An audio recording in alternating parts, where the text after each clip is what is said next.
Hi lovelies, welcome back to the channel. This is Jane here. This is JaneByDesign. You're welcome back to my YouTube channel. Thank you guys for stopping by. All my old subscribers, yeah, I'm back. Thank you for sticking by me. And for the new subscribers, thank you very much for joining me. A lot has gone on and I wish I could share, but well, let's move on. So today I'll be showing us how to draft this beautiful dress. I love. Now with me I have these two fabric that I'll be using for the top. That's for the bustier and the backs, and also I have this black fabric for the lower part of the dress. So if this is something you're interested in, stick with me, watch the video to the end. Please do ensure to subscribe and turn on your post notification bell so that when I upload new videos you get to be notified. So already I have my pattern drafted. If you've not seen a video on how I drafted the basic bodice, I'm going to be leaving the link in the description box. So here I have my pattern from the shoulder to the waistline. I have the chest line, the bust line, the under bust line, and I also have my waistline as well.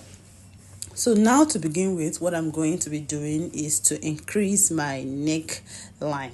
So if you want your neckline to just fall on your chest line, you can just leave this pattern like that.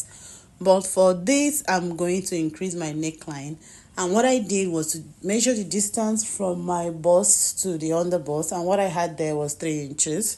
So from my bust line upward, I went ahead to mark out 3 inches.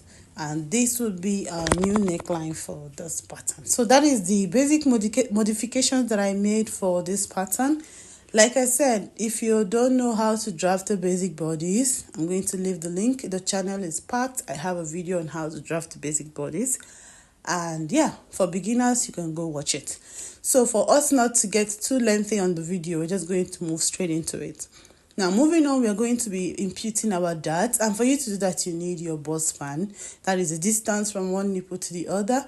So for this, my bust span is 7.5 divided by 2. I had 3.75 approximately. So 3.75 I will be placing on my bust line, on the bust line, and also on my waistline. Okay, so 3.5 for the distance between one nipple to the other, that's the bust span, is what I've just placed on my bust line, on the bust line and the waistline, and I connected these 3 points with a straight line.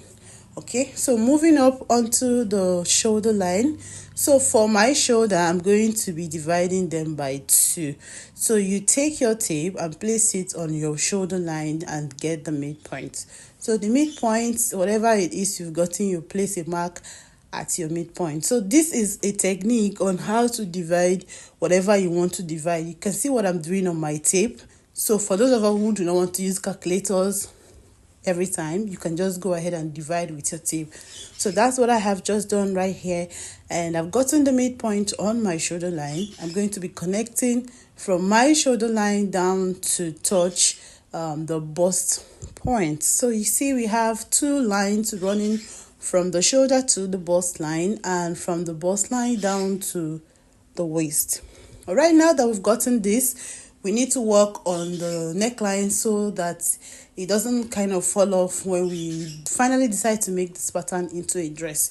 So on the line that ran through my new neckline, I'm going to take a dart of 0.75. You can take 1 inch, you can take half inch, depending on the size of your bust. So for me, I'll be taking 0.75 inch on both sides of my dart leg for the pattern, and then I'll be using my ruler to connect them to touch our bust line. So right after placing that point on the neckline, so what we are going to do next is to draw out our sweetheart neckline as well on the new style line. So coming down from the style line by 1 inches, you can do 1.5 to depending on how comfortable you are with exposing your cleavage. But for this, I decided to come down by 1 inch, and this I used my ruler to connect to the dart leg. So this way we have created a sweetheart neckline. If you're going for a different kind of neckline, you can do that at this point. So after we've created the sweetheart neckline, we are going to move down to the waistline, and we are going to be placing our waist dart. So for the waist dart, I'm going to be doing 0.75 inch on both sides of the dart leg. So 0.75 inch on the center front and 0.75 inch on the side front.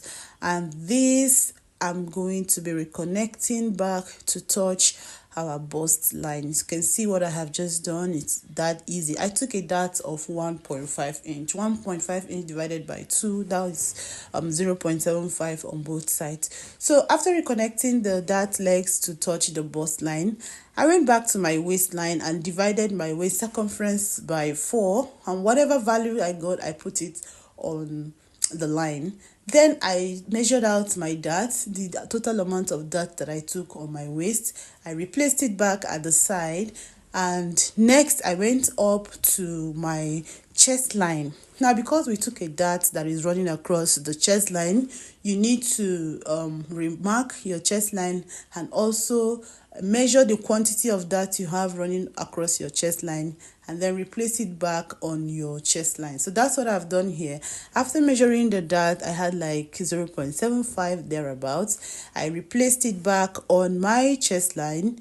Then I connected from the chest line down to touch the waistline. You can see how easy it is, right? So now we've created the side seam for this pattern.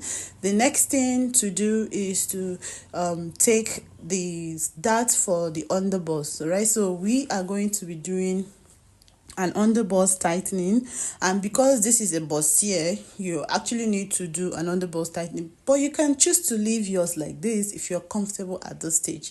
So moving down to my underbust, I measured out what I had on my underbust, and it was 7.5. Now after taking it, I discovered that I still have a little bit of excess at the sides, and that little excess I have is what I'm going to be using to tighten my underbust. So the value I got after taking my underbust circumference, I'm going to be placing it on the dart leg. So the outer leg of my center front pattern and the outer leg of my side front pattern, I'm going to get place the remaining of what I have that is on my underbust measurement, and I'm going to mark them across. So when you're done doing the underbust tightening, you take your curve ruler and you're going to be connecting from the underbust to touch the bust line. Sorry, from the bust line to touch the underbust line. So you can see what I'm doing on the video. I've connected with my curve ruler from the bust line to touch my underbust tightening. Now the next thing is to take out that dart to touch the bust line, to touch the waistline. So after you've done the underbust line tightening, you're going to bring down your dart to touch your waistline, and then we are going to just shade out these parts. So when we are cutting out, all of these shaded parts will be cut off. Now onto the style line for this pattern, I went up by 0.25 on the chest line, just so that when I am joining these two pieces together, I don't have one side of my bustier a little bit shorter than the other. So that is the reason why I went up by 0.25 on the center front of this pattern. Next thing is to reconnect to touch the armhole. So we are going to be rejoining the other side of the bustier to join up with the armhole of this pattern. And before we cut out this pattern has a side dart, and the difference between the front and the back pattern of this project is that the front is 1 inch longer than the back. So for the side dart, I came down by 1 inch from my bust line. Then I connected it to touch the bust points. You can see it's very clear and easy. So right now what we are going to do is to cut out. So before we cut out, we need to fold in our side darts. And for you to be able to have space on your pattern to be able to fold in your side darts, we are going to be opening up the dart leg at the waistline. And once you open that leg, you will discover that you'll be able to fold in your side darts. So that's what we've done here. We folded in the side darts, reconnected the sides just in case we have any form of shortage. Now I have gone ahead to cut out my pattern. I've cut out all of the darts on my pattern. This is what we have after we've cut out the darts on the pattern for the center front and the side front of this pattern. Okay, so at this point, for those of us who would want a bustier that has a yoke, while you are cutting out your pattern, you can decide to keep the yoke like what you just see right now, but we are going to move it a step further. Now, because of the design we are working with, we need to work on the underbust so that we can be able to get the basque effect. So from my underbust, I'm going to slash open. I'm going to cut out the underbust line towards the waistline so that we can be able to join those two pieces together. So you see that the style we are going for has a basque effect, and I do not want my dart to run all the way from the bust line down to the basque. So the reason why I decided to cut off the pattern from the underbust. So after cutting off the pattern from the underbust, I'm going to be joining these two pieces together. I hope you understand what I'm doing, okay?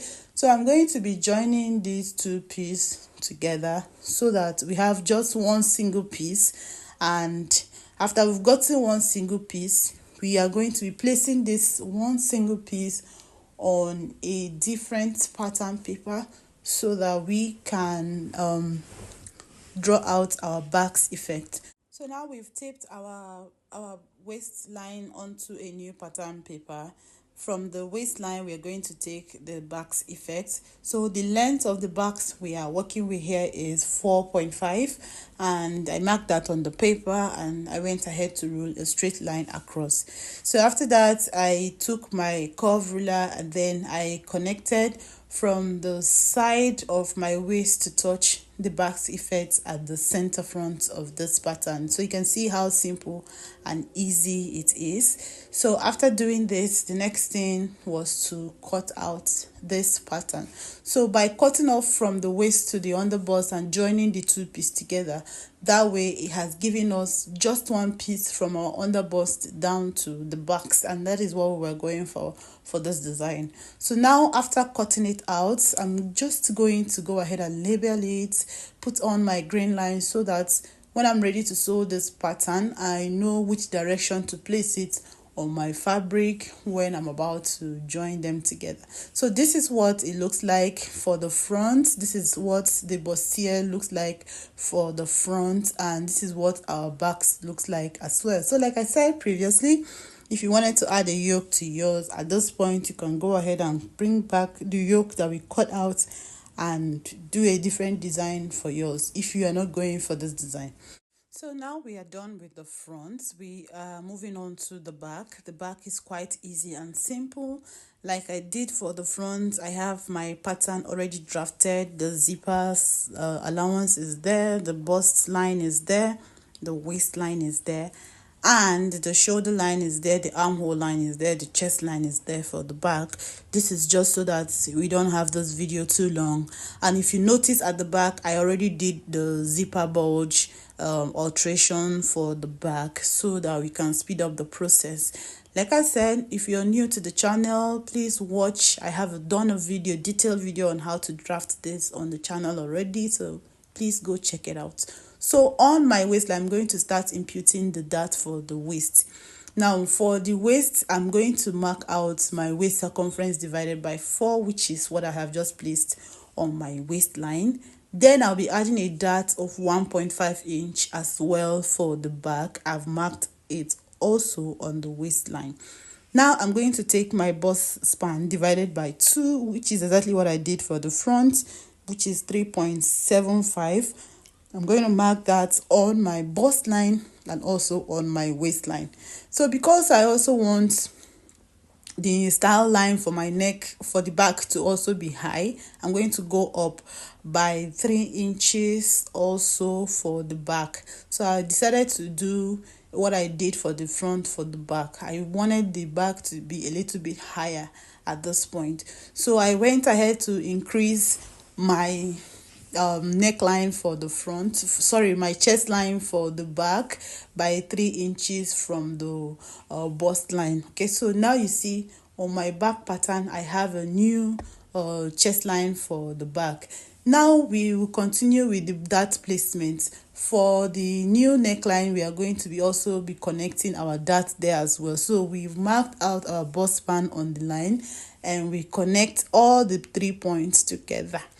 Now I'm going to be opening up the dart legs. I took a dart of 1.5 inch at the waistline. That is 0.5 inch on both sides for the back. So because this line, because our dart leg kind of ran from the waist upward, I'm going to do a back tightening for my dart. So what I'm going to do is, on my dart legs at the top where I have my new style line for the back, I'm going to take a dart of 0.25 at that point, just so that it will give the back some form of tightening and to make it rest well. To make it rest very well at the back, I decided to just tighten the back a little by 0.25 on both sides. So after that, I reconnected them down to touch our waistline, which is very simple and easy. Just watch and follow the directions I have on the video. So what I will do now is to go ahead and remark my chest line and then replace the darts that we have taken on the chest line. So for my bust circumference divided by 4 is 9 inches. And then I went ahead to measure what I had on my darts and then I replaced it back on the side. Okay, you can see what I'm doing. What I had on my dart, I measured it and then I replaced it back on the side. So down to my waist as well, I did the same thing. I measured what I had on my darts and I replaced it back. Then I'm going to be connecting the 2 points together to form the side seam of the back. You can see how easy it is, right? So after we've gotten the side seam of the back, we are going to just cut out. It's as simple as that. And I would have loved to use an eyelet for this, but because I do not live with anybody, most times I usually go for the zipper so that I'm not struggling wearing my outfit. So I'm going to go ahead and cut out this pattern right now, and I'm going to show you guys what it looks like at the end of the day, both for the front and the back. If you are going to be recreating this pattern, please do let me know in the comment section. If you're going to be working with me so that we can sew this pattern up, please do let me know in the comment section. All right, so right now that we are done cutting, you can see what we have. For the back, you can decide to join them into two. You can decide to join the 2 pieces of the back together so that you have just 1 piece for your back, or you can just decide to leave it like that. Whichever one that works for you, it's fine. So I have also gone ahead to add my grain lines, which is very important because most times I keep this pattern without working on it immediately. So I want, when I come back to work on it, I know the direction I'm supposed to place the pattern on my fabric. So that is why I recommend, when you are drafting, make sure that you work with grain lines, you label your patterns, and you just put in all the annotations you need on your pattern so that when you are ready to work on that pattern, you don't get confused at times. And this is what happened to me previously. That's why I'm sharing this tip. Okay, so guys, this is what it looks like, the back and the front. And yeah, this is the end of the video. I hope you enjoyed this video. If you did, please do let me know in the comment section. Thank you for watching. Thank you for subscribing to the channel. Thank you for sticking by me. I appreciate all you guys. Thank you so much. Watch out for the sewing tutorial. I hope it doesn't get too long before I come back here. And see you guys on to the next one. Stay blessed. Bye.